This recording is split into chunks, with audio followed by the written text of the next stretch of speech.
we know that there is a push for women to have access to abortion for reasons that don't impact on their health. The way they're doing this is they want to decriminalise abortion in New South Wales. And my question is, will you stand against that push? And I will start, I'll start with Greg and then work way across.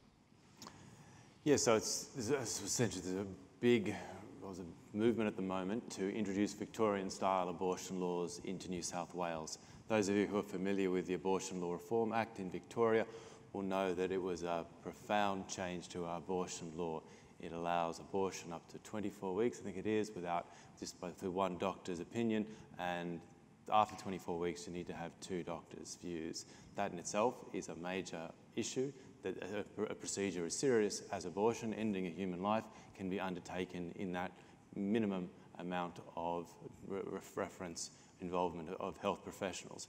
But also under that Act, it made it a requirement that a health professional, a doctor, provides a reference or refers an individual to another service provider if they have a conscientious objection. That's objectionable in itself, that someone who takes a view that human life begins at conception, to actually involve them, to require them to refer a person to a procedure which they know is going to end a human life, is a profound injustice of that individual. But also in that Act, it makes it a requirement that in an emergency situation, which is not defined in the Act, in an emergency situation, the doctor or the nurse has to perform the abortion. They're given no protection for a conscientious objection. So that is a horrific position for someone who is a pro-life doctor, a pro-life nurse to be involved in, that they have to engage in a procedure which they consider ends the life of a child. Otherwise, they will be acting unlawfully under the Act, which may have the result that they will be disbarred from or removed from their health profession. So we have to recognise that this is the kind of law that Labor wants to introduce. In some brochure they produced, which you might have read about in the newspaper, they were quite clear that they wanted to introduce these laws. They realised it was a tactical mistake to be so upfront, so they pulled back a bit and said, we're just going to have a review after the election if this happens. Obviously what they're going to do is they'll push forward with Victorian-style abortions, they'll have the support of the Greens, and they'll also have the support of many people in the Liberal Party and in the National Party. So the next parliamentary session is a very, very good chance we will have Victorian-style abortions. They're in Queensland now, they may be in South Australia, they're coming in New South Wales unless we actually do something to care for individuals. And the approach is to try to care for women in pregnancies when they don't want to be pregnant, to provide them the care that's necessary to help them to keep their pregnancy and to give the child up for adoption, and to also ensure the child is cared for and not to have the situation we have at the moment, Victorian approach, where there isn't sufficient protection provided to children before birth. Thank you. Go straight to Paul. Yeah, thank you. Obviously, it goes without saying the CDP is totally opposed to abortion. We believe the sanctity of life is from conception to death, and that God giveth life and God taketh away.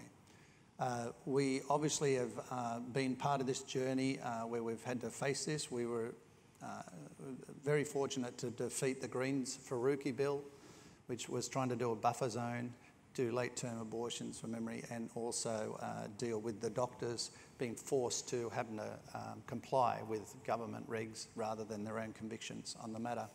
We won that one, but we lost the next one, which was a co-sponsored bill between the Nationals and Labor and the Greens, which virtually did the buffer zone law, which meant that Christians or people of goodwill or faith that wanted to try and help ladies to know that there's other options are now going to be removed, but have to be away from those productive health clinics by 150 metres.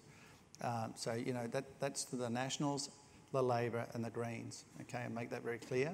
And that's the type of thing we're facing with the changing front of the upper house and the issues of social conservatism.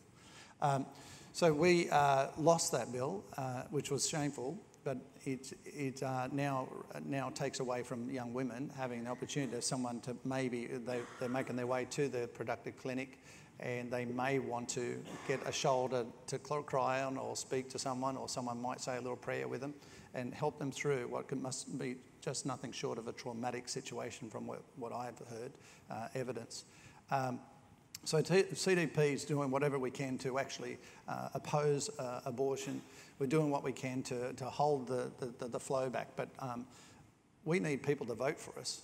If we don't have the numbers, we'll lose the battle, because when you've got three major parties sort of coming together against the minors, we don't have enough power. So I encourage you to make sure when you're voting that you do put a 1, 2 and 3 with the Conservative upper house ticket to ensure that gets backed in. So we're very concerned, and of course, as we hear, the federal Labor. I mean, it's just distressing to me that they can see, that you can, take a child's life up to 39 weeks, and you don't get penalised for that. In terms of Zoe's Law, for instance, where we tried to make an implications where the baby intrauterine was given at the same value as a mum if they were killed through adverse situations.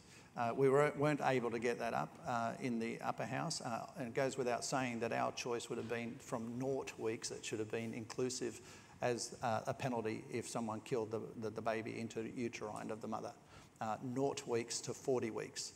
Of course, the Nationals wanted to make it 24 weeks onwards if they were coming to the party. So look, there's more work to be done, but at the end of the day, our world is getting sicker, and now more than ever we need people that can fight and help these unborn, because we are their voice. They have no voice, whereas the other side does. Thank you, Paul.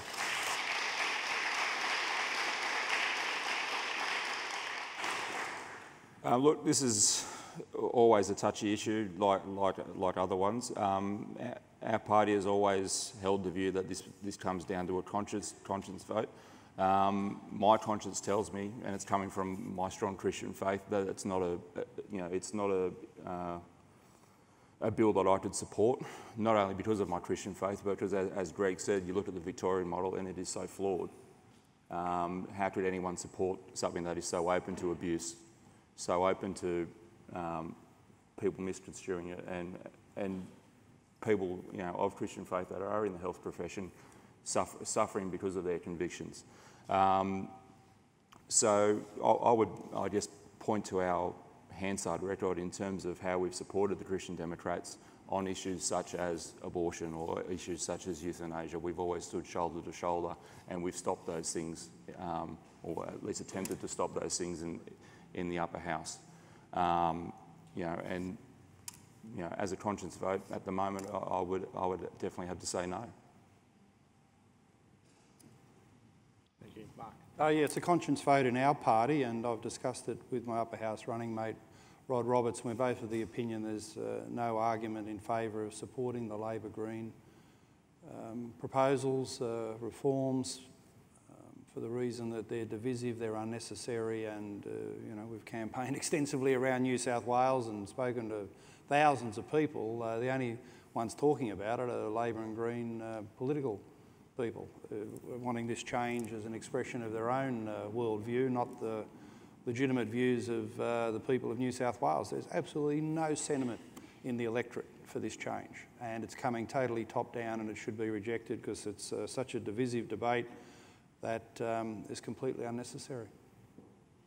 Thank you, Mark.